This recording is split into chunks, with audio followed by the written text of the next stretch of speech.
Hello, my name is Chuck Wolf. Over the years, I've worked in many different roles, including leading my own leadership consulting company since 1994. I've worked for and with some of the best companies and universities in the world, and have had the opportunity to work with government officials, military organizations, and public and private schools. I'm a leading expert and pioneer in emotional intelligence.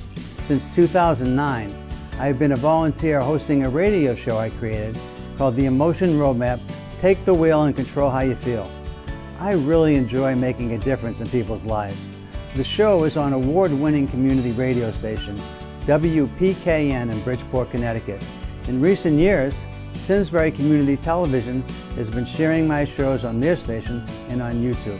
My sincere hope is that everyone who watches regularly will learn how to use the Emotion Roadmap in their own lives by listening to people who call in to get help with challenges at work, home, and in communities. To learn more, go to www.emotionroadmap.com. If you have a comment or question, email me at cjwolf@cjwolf.com. Thank you and enjoy the show.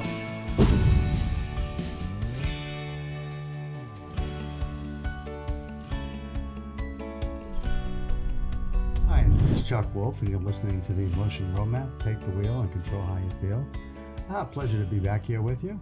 Hope you enjoyed the show last week. I got a lot of nice comments after the show last week. There was a chance for me, after being away for several weeks, when I come in for the first week of the month, and on a Wednesday at 12 to 1, I have a chance to share some thoughts that I've had gathering over the several weeks that I haven't been on the air.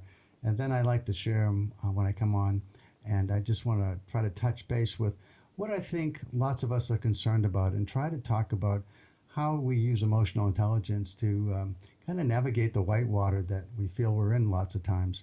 There's a lot of challenges for all of us in our world, in today's world. And I think that learning how to use the Emotion Roadmap is a real, hopefully, tool that helps guide us through the rough waters. We have plenty of rough waters out there, as all of you know and experience. Some more than others are troubled by what's happening in our world today and what's happening in your own personal lives. Each of us are on our own individual journeys, and we also share a common journey on this planet Earth. I was listening to I Messiah on the way in this morning, and one of the songs he played had a verse in it that went something like this: I want to put on my iron shirt, and I want to chase Satan off the earth. So, I don't know that this show's about chasing Satan off the earth, but it is trying to help all of us deal with challenges that we face. And hopefully, as we deal with those challenges and we learn how to use this emotion roadmap, we can teach it to others. One of the things that I've struggled with over the years is how to get more people to understand the power and the science of emotional intelligence, and how it can help guide us through very difficult decisions that we have to make, confrontational conversations we have to have, changes that are necessary for us to make, and lots of challenges that impact us emotionally. I really think it's worth understanding how this roadmap can act as a guide, just as we have GPSs, personal navigation systems, to guide us from one place to another. I like to think of how I've used emotional science to think about how to help people deal with the feelings they have when the feelings aren't particularly helpful. And I like to say that when I talk about emotion, one of the things that I've come to understand over the years is that emotions are an evolutionary system that help guide us and protect us and warn us and make us aware of situations that could be threatening, or cause us to experience joy in joyful situations, cause us to laugh when something humorous has been said. So emotions are really useful all the time. While at the same time they're being useful, though, there are times when we're overwhelmed by a particular emotion that is in the way, an obstruction, an obstacle to overcome to what we're trying to get done at a particular point in time. So those of you who have listened to my show know occasionally I give keynote addresses to organizations. And when I do that, I want to be inspirational. I want to be motivational. I want to engage people. I want people to learn something. I want them to be open to me. But what if walking in that day, I'm grieving about something, or I'm angry about something, or I'm confused by something important? How do I change what I'm feeling to what I need to feel in the moment, or what I need to feel over a period of time when it's not what I'm feeling based on my personal situation? And yet my professional situation might call for something different. How do you change what you feel? So that's what the show's about. Those of you that listen regularly, thank you so much for tuning in. I really appreciate you being a regular listener. And those of you that are tuning in for the first time, or as happens often, you might be driving by and tuning to your favorite radio station, WPKN, and happen to be here on a Wednesday when I'm on the air and you're listening for the first time. Or you just happen to just tune in today from your home or wherever you might be, in an office somewhere or just someplace, and you put on WPKN, either 89.5 FM or streaming at WPKN.org. And you're having a chance to listen. So for anyone who might be new to listen, and I know I have new listeners all the time, people that have heard from friends that, hey, this is a great show, you really ought to tune in, or someone that you know is having a challenging situation, hey, you really want to listen to Chuck Wolf, and maybe even call, because he seems to be able to help people in a very short time, turn things around for people, change feelings that they have from hopelessness to hopefulness. And that's really what the show's about. So let me tell you a little bit about the show. And the show is designed to be something that helps people deal with challenging situations in their lives, especially when strong emotions are involved. And interestingly enough, I find that when smart people, really good critical thinkers, typically good problem solvers, are stuck, they're often stuck because something emotional is happening inside of them. So when that's the case, what I like to do is I like to ask people to tell me a bit about what it might be. And just, if you're new, the conversations that I have with people absolutely can be about anything going on in your life. It can be a work situation, you're dealing with a difficult colleague, or someone that's quite different than you. This whole idea of diversity, inclusion, equity, and social justice has brought hopefully a lot more people into the workplace that may not look like you, may not have similar experiences growing up like you, may travel in different crowds and have different kinds of values than you. And so how do you deal with people that are new to you?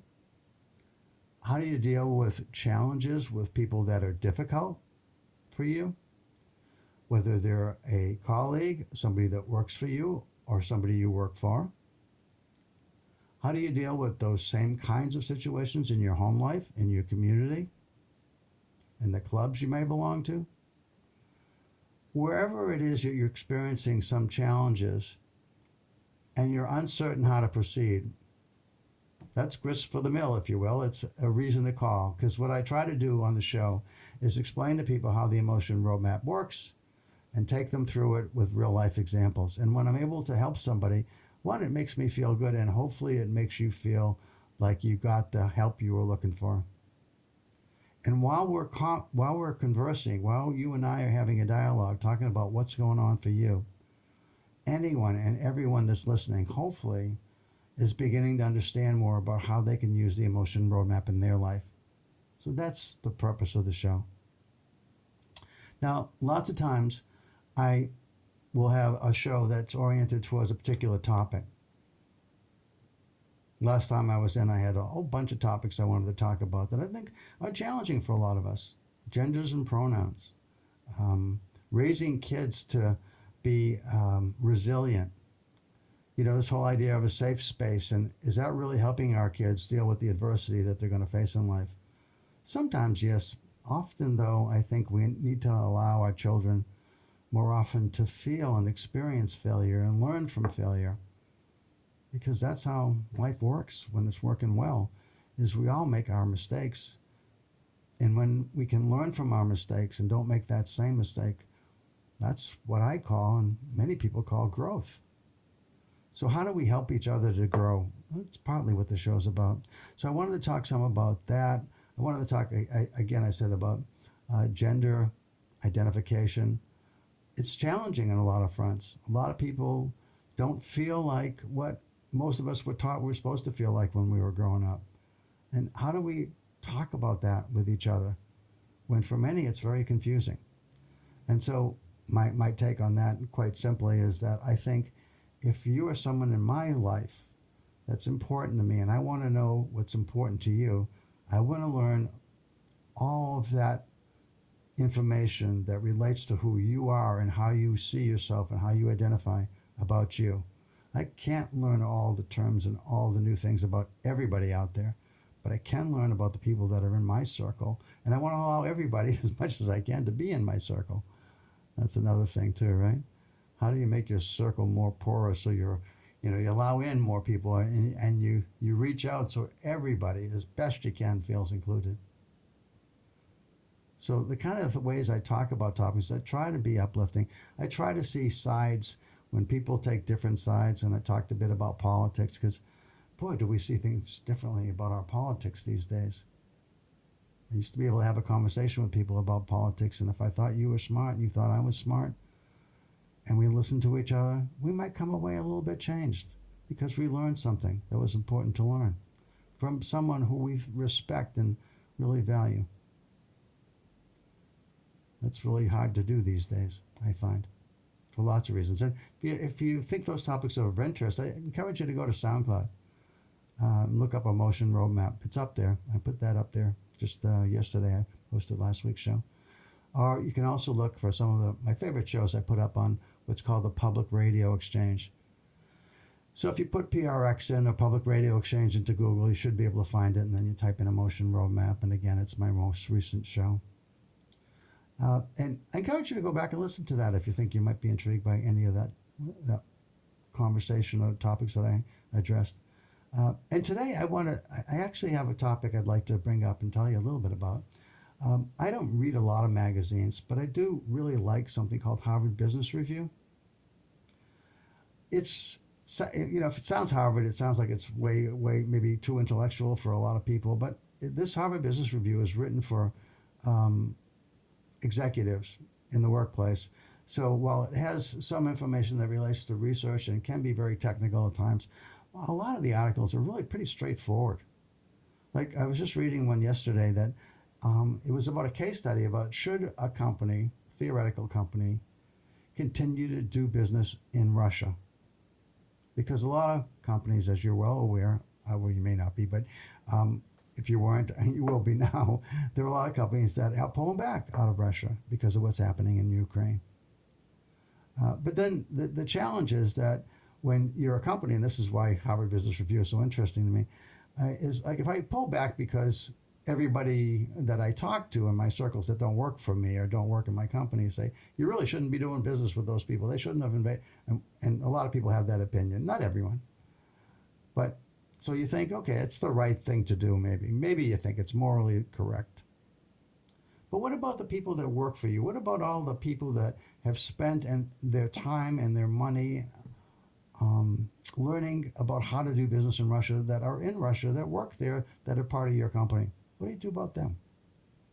And in this case, it was a pharmaceutical company. And what if the drugs that you supply to Russians are drugs people need to survive? What happens to them if you pull out? And now all of a sudden, the moral correctness is not so clear anymore. That's what I mean about understanding that there are often different sides to stories. So in any case, my point is that I like to read about different topics, and sometimes some of the topics from my show come from this magazine. And one of the things that I wrote, there was a bunch of articles about recently, was about first-line workers and how we've over time treated our first-line workers. And first-line workers, if you don't know the term, are people on the front lines that get paid the least, typically, of anybody in our companies. And it doesn't mean first line necessarily that you're always a customer service. You might be a maintenance person. You might be cleaning bathrooms. You might be serving food. You might be taking people's money as a cashier in a restaurant or in a company cafeteria. So in any case, it's people that often are underpaid and at times at least disrespected. And when layoffs come, it's interesting that, the people doing a lot of the heavy lifting, if you will, are the first ones to get cut because they don't have the connections that other people might have inside organizations. And sometimes if you're very distant from people far below you in the way organizations are structured, if you're at the top of the pyramid, if you will, of an organization structure, you don't know those people at the bottom. So you don't know about their families and their that they got a ailing parent or a child who's got diabetes or attention deficit disorder who's really struggling in school and they're trying to pay for special help and special services, or they're trying to take care of an aging parent with cancer who's living with them being treated with chemo. I mean, you don't know those stories, so you just kind of like write off, we got to let go 10% of our workforce in these levels in this place. And I don't know them, so I try not to think about them. It's too difficult to think about. But what Harvard Business Review is writing about is how do we respect and value and appreciate people at every level in our workforce, particularly at the front lines. There's a big quitting problem going on today. I mean, people say it's about millennials, and maybe there's more millennials who are quitting quicker than others. I think, by the way, that's related to the safe space stuff. I actually do. I actually think that, where we created safe spaces, like even in university settings, where we say we can't have that person come to our campus. He's or she's a conservative, and we don't want that person talking. We don't like what they represent. We don't like having them here. We don't want them here, and it's too upsetting. I think I've mentioned this before, that one of the people I've become friendly with over the years is the president of Yale University, Peter Salovey. And the reason I was friendly with him is because I got to work closely with Peter early in the early years of emotional intelligence becoming more public. And that was in the 1990s. And Peter was one of the pioneering psychologists who discovered this idea that we have emotional intelligence abilities. Well, I mean, Peter's been a big advocate for diversity of thought on campus. When we say we want diversity, we think of lots of things, but we don't necessarily think of diversity of thought. We don't think of diversity of different viewpoints. I mean, the whole idea of universities, in my mind, when I was growing up, was that you are exposed to different points of view, different philosophical statements that make you think about what life is about your journey in life, what you want to do with your life, why that matters. And lots of people have a lot of different viewpoints about these things. And it's, at least for me, it was fun to listen to different viewpoints. Some I agreed with, some I didn't. Some challenged the way I thought, some supported it. But always intriguing to have conversations with smart people about different viewpoints. Not so much anymore. So I love the idea of trying to have different ways of thinking about things and having conversations about it and seeing both sides. That's part of the training I received years ago when I was a therapist, was to try and understand different points of view, why somebody might act the way they do, what's in their history that causes them to want to behave in a certain way. For those of you who are regular listeners, you know that the way I think about behaviors is that behaviors aren't isolated from other parts of who you are. Behaviors are driven by thoughts that you have, and thoughts are heavily influenced by the feelings you have.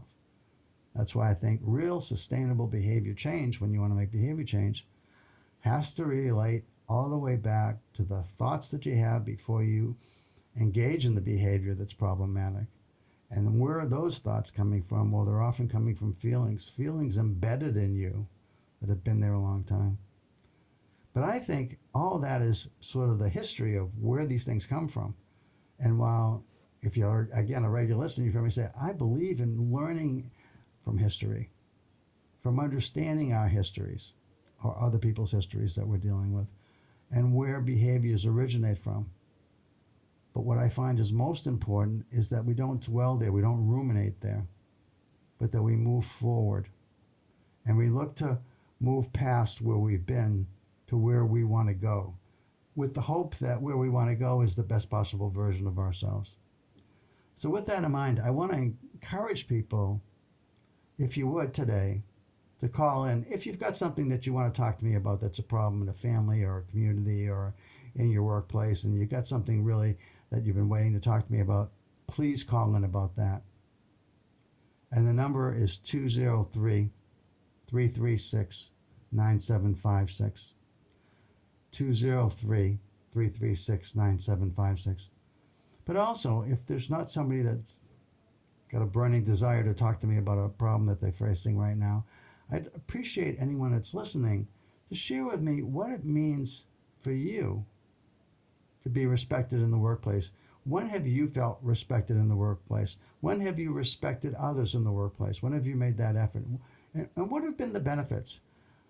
You've heard me talk a little bit about some of the things I'm engaged in my own work today. And that is, I'm looking at the people that quit a lot because they don't want to be criticized, or they just have a hard time showing up every day and being committed. They don't like any kind of negative feedback or conflict, and they just walk away from it, thinking that there's lots of jobs out there. I'll go someplace else, see if it's a better opportunity, a better situation for me. Well, I think most of us need to learn to live with conflict, need to learn to live with criticism, need to learn to live with negative feedback. And if it's legitimate, learn and grow from it. If it's not, try to understand where it's coming from and constructively talk about it with the person that's provided it, seeing if you can change their mind perhaps. But one of the things I know makes a big difference for all of us in terms of how we feel about wanting to be somewhere and wanting to be in a work situation is when we feel we're respected. There's research that says that when you ask people, what's the value that's most important in the workplace to you? There's lots of them that come up. I want to feel like I belong.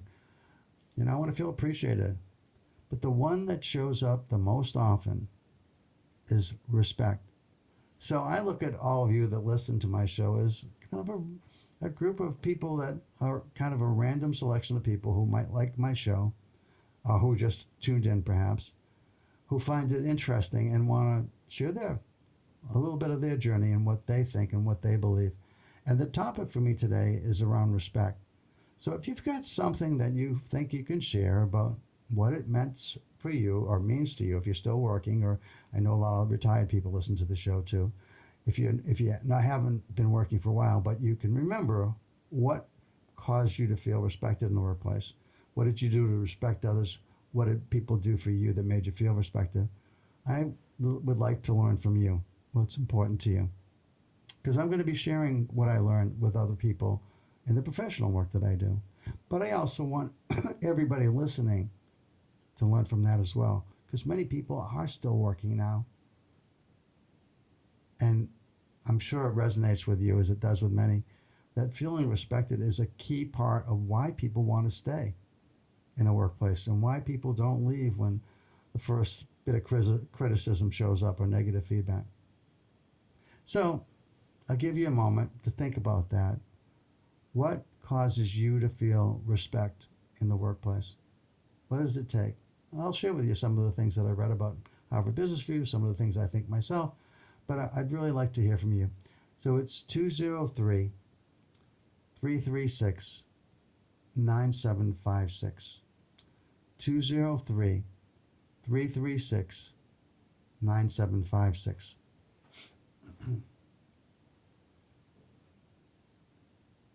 This is the time when I hope that people muster up their courage and make that phone call, right?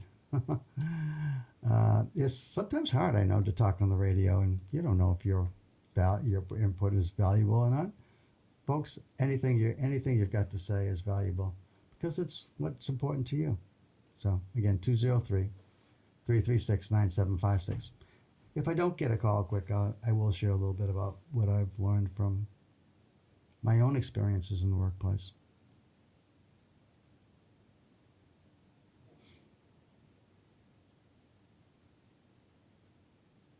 Okay, so I'll talk about some of the things I've learned. And again, I encourage you to call 203-336-9756. Call if you've got something that you'd like to talk about. Again, the emotion roadmap is about helping people understand how emotions work.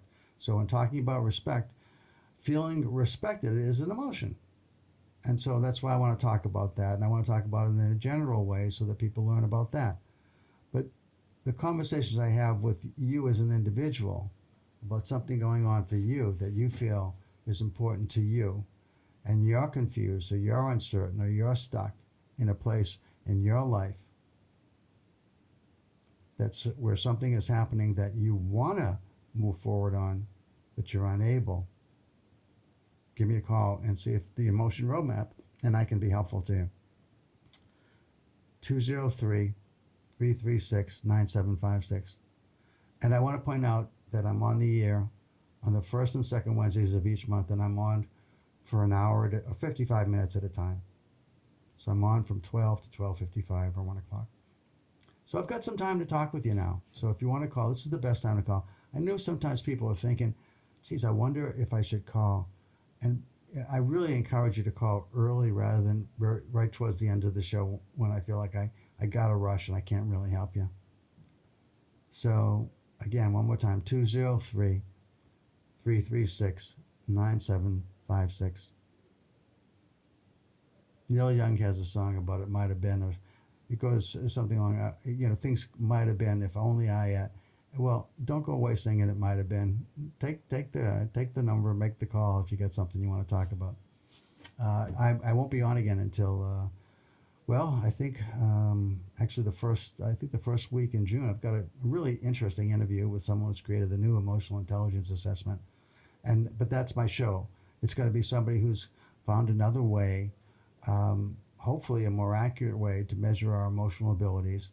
And I found what he's doing really interesting. And so I wanted you to know about it. So that's going to be my show in the first week in June. So I won't be on to answer calls until the second week in June after today. Okay. All right. Let me tell you some of the things that I think matter to people in the workplace, what I think respect means. Respect means that often to people that they feel like they're included. They're not left out. And what I mean by that is, you ever been in a situation where a number of people seem to be going to a meeting that you just heard about today and people have known about it for a couple of days, but you weren't invited to that meeting? Maybe there was a good reason. Maybe people thought you were, you're just too busy and it's not critical that you know about this, so they didn't include you. But if they didn't communicate that to you, and didn't give you the option of saying, I know you're really busy, and this doesn't necessarily impact you the way it impacts some other people, but it is happening, and I want you to know about it, and if you have the time and you want to come, you're certainly welcome. Doesn't that feel different than how lots of times people experience finding out about a meeting when they haven't been included and they don't know the reason they're not included? I mean, some people are extremely self-confident and don't think twice about this. Lots of people don't feel so self-confident, though. And if you want people to feel like they're appreciated and respected, you give them the choice. You make it optional. Sometimes meetings are mandatory, right? Because, hey, we're going to be doing something that's going to impact your area. You're a leader in that area. You got to know this. So there's no options. Whatever else you might have been doing, please postpone that, reschedule that, and come to this meeting. That's one thing that happens. But a lot of times you wonder, how many meetings do you want to go to? How many people do you want to invite? So you'll end up maybe inviting lots of people that don't feel necessarily they need to come, and they feel obliged to come because they're on the invitation list. And then they sit there and they think it was interesting. Maybe it was interesting, but I got so much other stuff on my plate right now, and I really didn't need to be here. Somebody could have given me a quick summary of this and I would have been fine. That's why the idea of making it optional is so appealing. And also makes people feel like they're respected enough to be given the choice. I hope that resonates with you a bit. Another is, what do we pay people? How much do we pay people? And I know pay is a motivator. Everybody recognizes pay as a motivator, but in what way is it a motivator? Well, I mean, we've talked about, the arguments, right? The two sides of the story about people at the lowest levels in organizations getting more money, having a mandatory, U.S. government ordered wage increase, says to smaller businesses, sometimes I get young people to come in and work, for a few dollars an hour or even as a volunteer because it's a chance for them to grow and to learn, to experience being in a workplace. And they're learning skills and they're happy to do it and they don't need to make a lot of money. And if I have to pay them this higher wage, I can't afford to do that anymore, particularly in small businesses. Big businesses often have a lot of different pockets where they're keeping money and can move money around to maybe make that work easier than a small business can, typically. So while on the one hand, we may want to make sure that everybody has what we call a living wage, it might preclude some situations that small businesses have been engaging in over the years that allow people to grow and develop.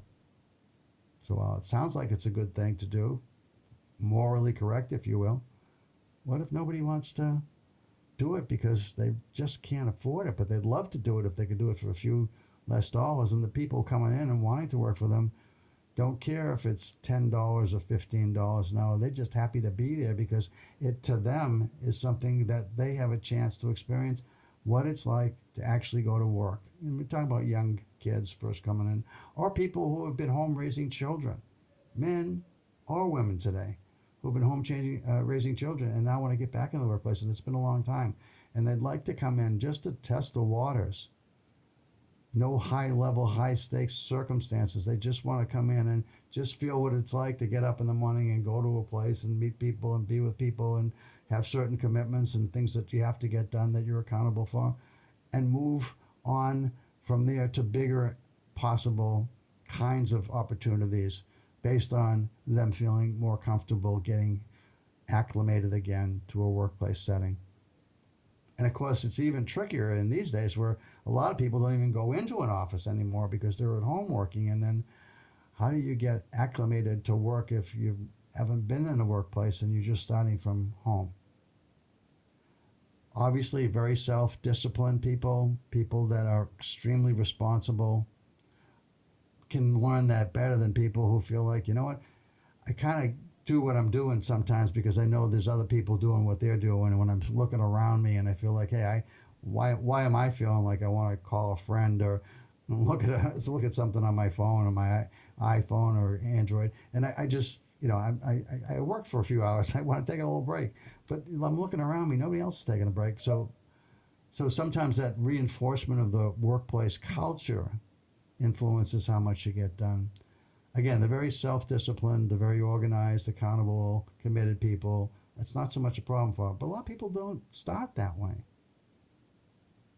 And the workplace setting sometimes reinforces that. Knowing a boss is coming around to see you, walking through the hall sometimes. Don't you want to be engaged doing something that's, that's meaningful? So sometimes it should be from inner standards that you set for yourself. Hopefully most of the time that's where it's coming from. But sometimes you need that extra push from the outside.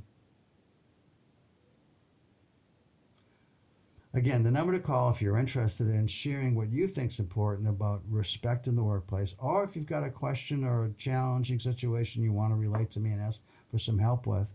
And that might be with family, work, community, clubs, religious organizations, whatever it might be. You might be a member of a band. You might be part of a sports team. Lots of things like that might be things that you want to talk about because they're challenging to you emotionally in some ways. So my number again is 203-336-9756. 203-336-9756. So I'd like somebody to call to see if the phones are working. Here we go. Thanks. Oh, I had a caller. You want to call back? Because it went on it went on and then just disappeared. I'll give you another minute. And sometimes people call while they're driving and they're not in a great place with the signal. So again, I'll give you the number, 203-336-9756.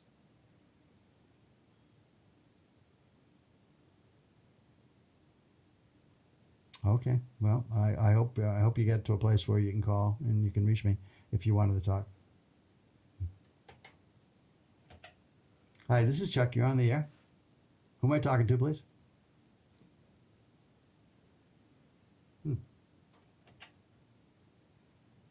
Hello?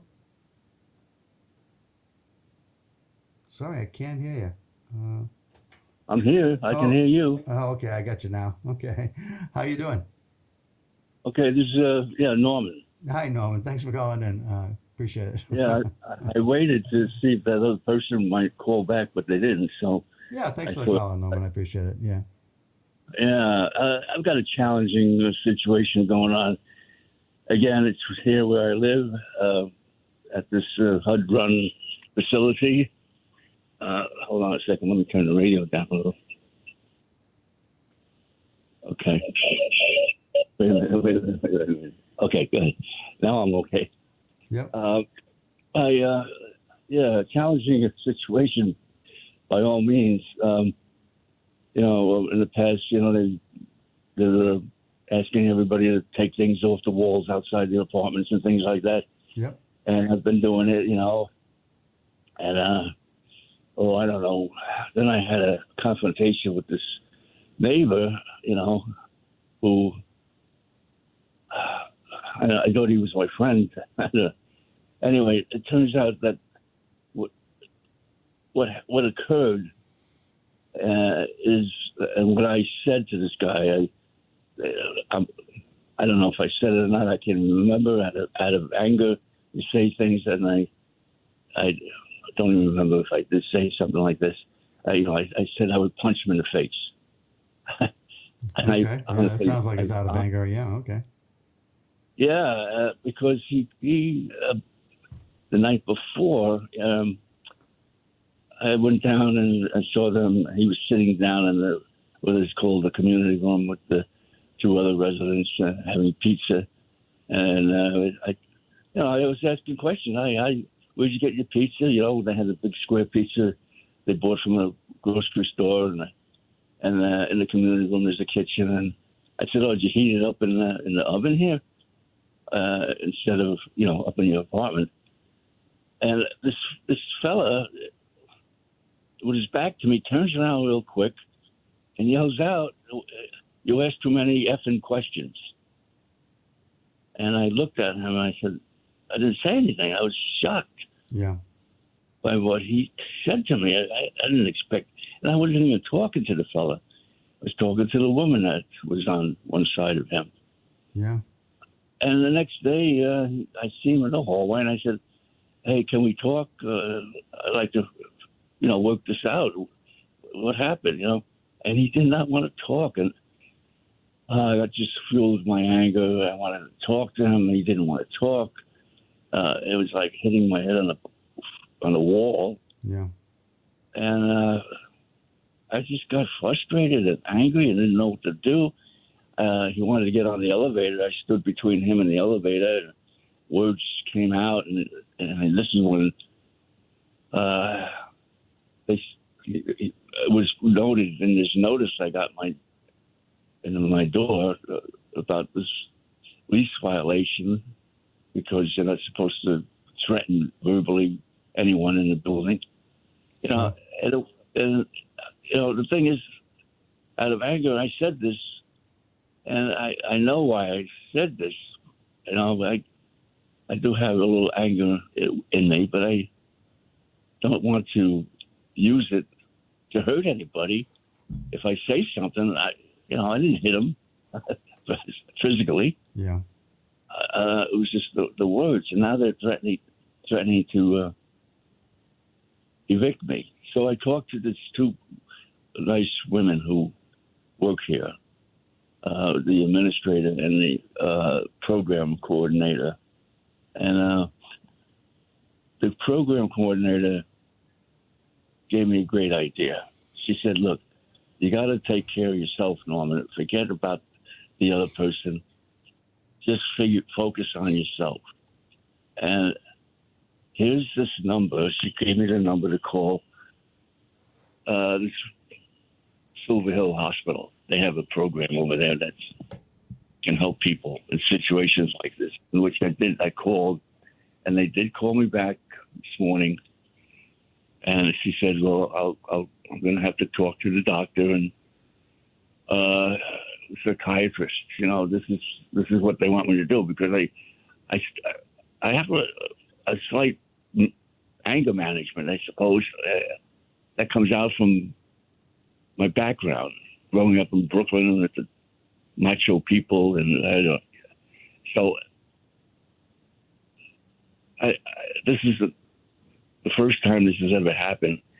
I've lived here for 19 years, and I'm frightened. I am frightened. I don't want to get thrown out of the place. I've lived here that long, and I want to be here. And I told these two ladies the same thing. So I got to see what happens with, going over to see this doctor over there at the hospital, and I don't know what's going to come out of this. But the one of the women did say to me when she was leaving at the end of the day, she was leaving the building. I saw her out in the parking lot. I said, well, I called the hospital, and they haven't called me back yet, but like I said, they did today. But she said, look, just do what I suggested. And I asked her, I said, is there any hope?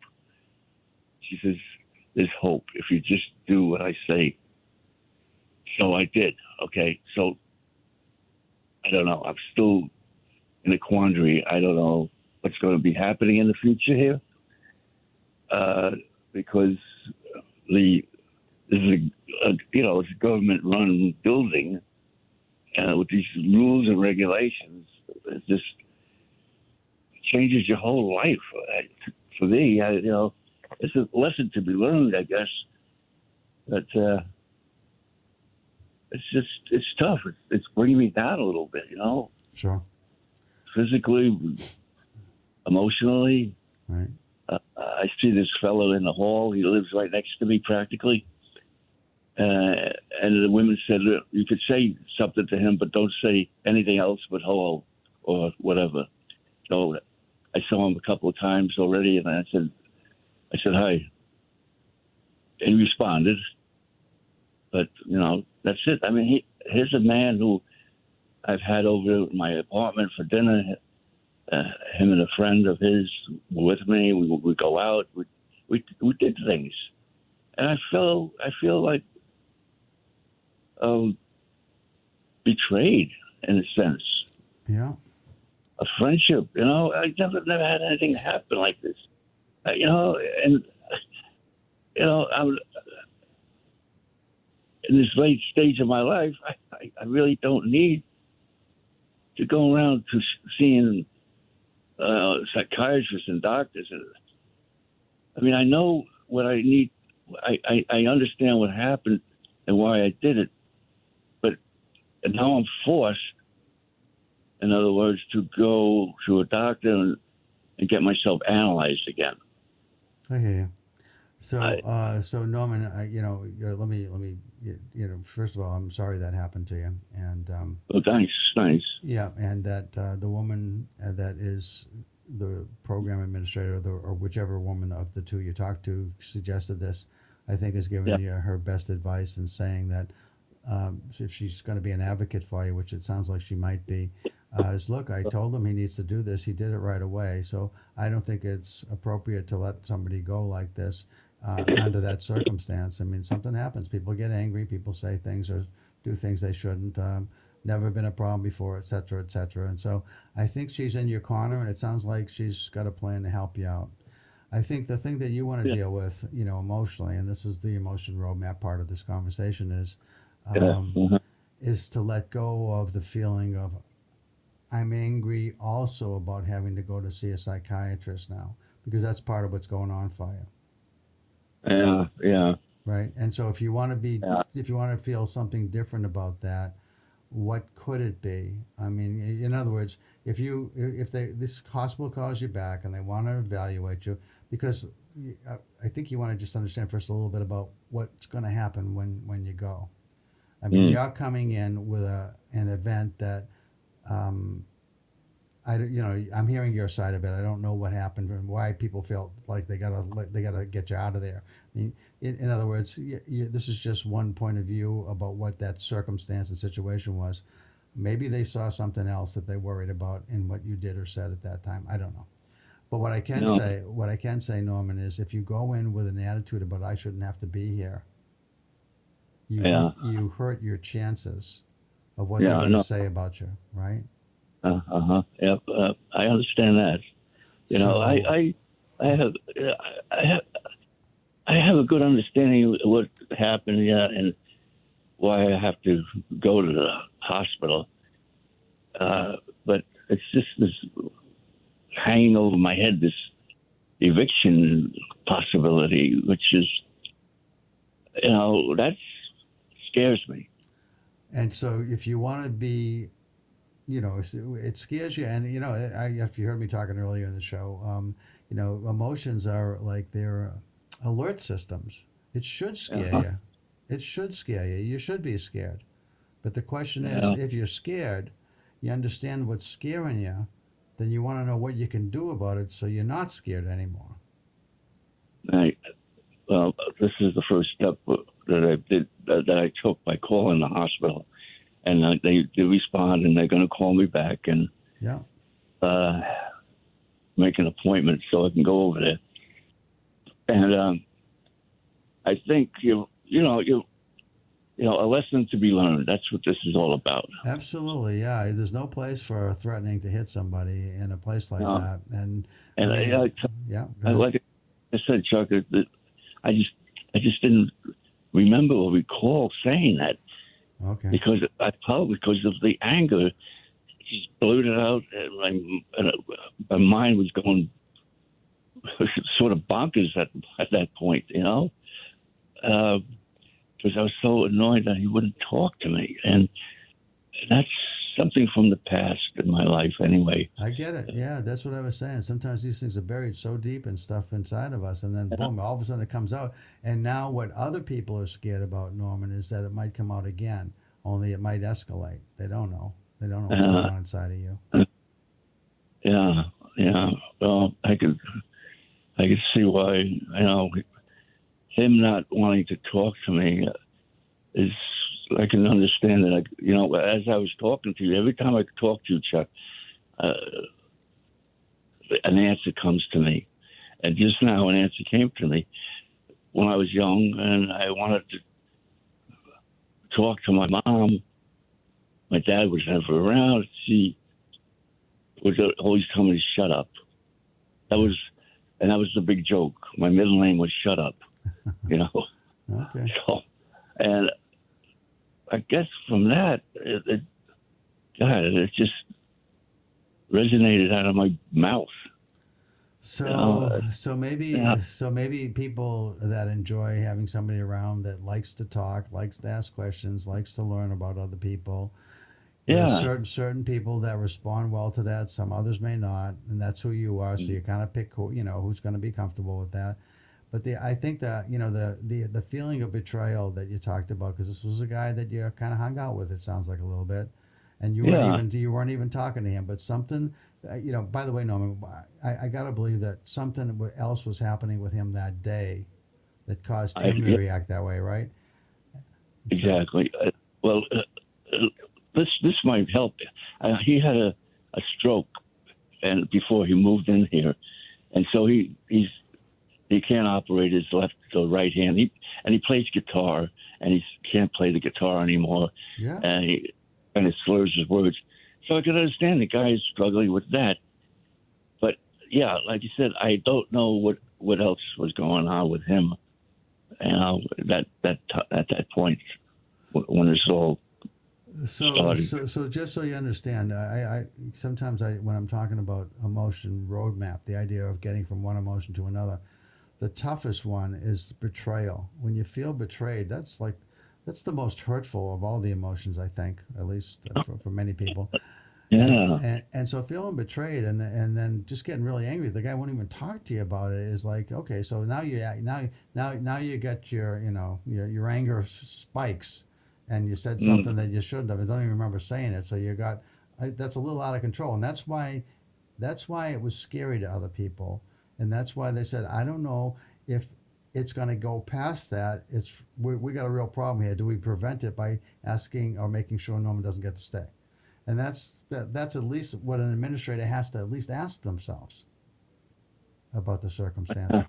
So I think when you're thinking about why are they doing this, why are they pushing me, why do I have to do this, I think it's probably in your interest to go there and learn a little bit more about something in your background that maybe these people can help you. Should something like this happen again, which it could, somebody could make you angry again. I mean, that's part of life.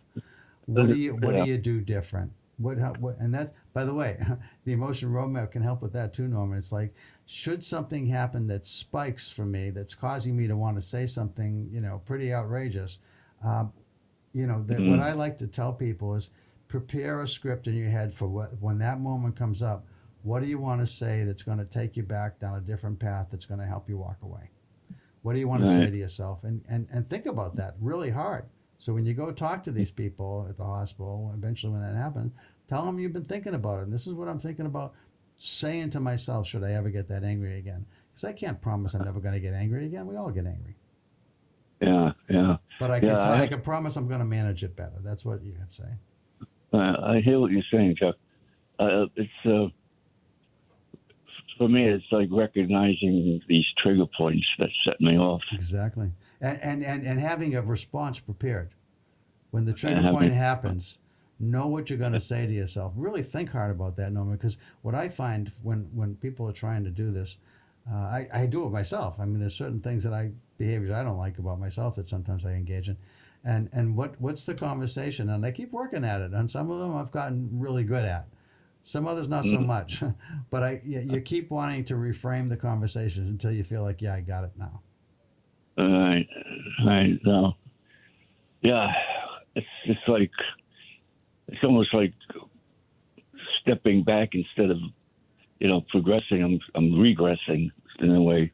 Yeah, well, I think age happens. That happens with age in part. That can happen. But now I understand again that the administrators say if that's what's happening to Norman, we can't keep him here. We're not the right place for him. Yeah, and that's fair. That's fair on their part. I wouldn't be angry with them for that. That's fair.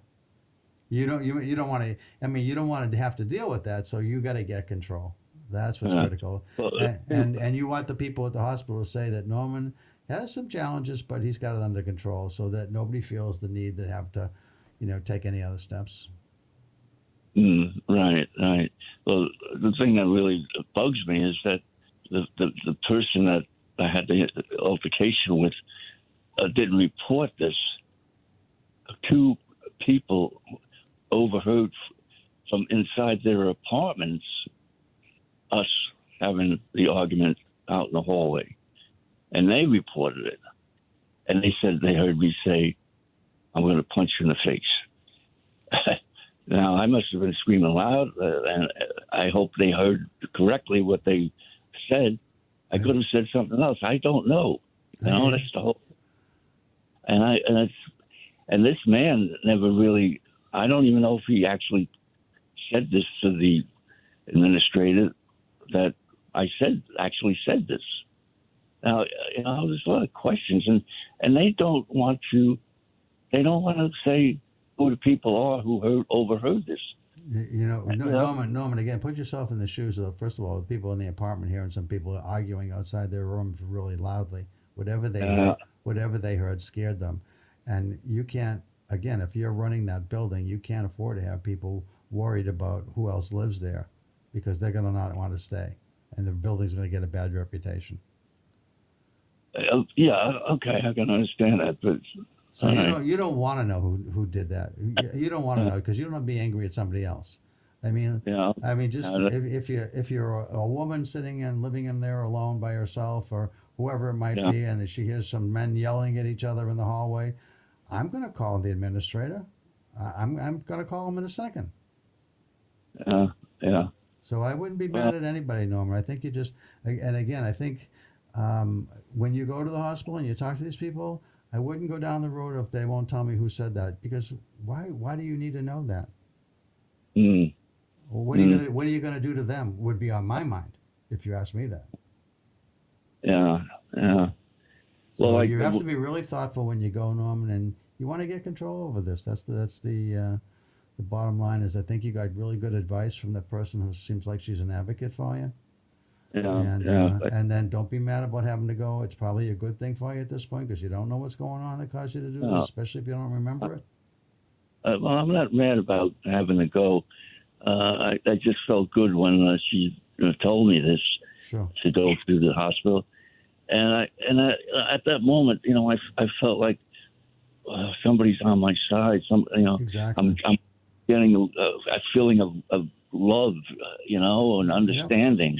Yeah. And this is what I wanted. I don't need people badgering. I don't know, not badgering, but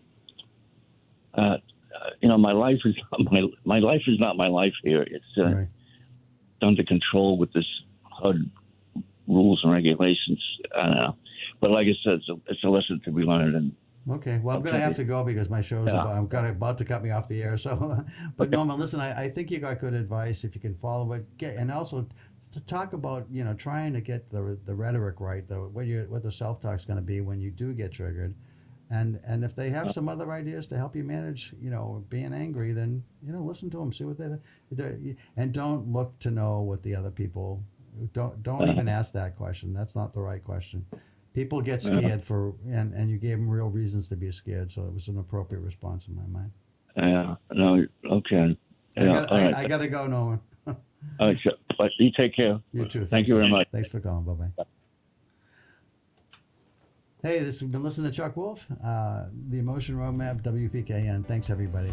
I'll talk to you soon. Bye-bye.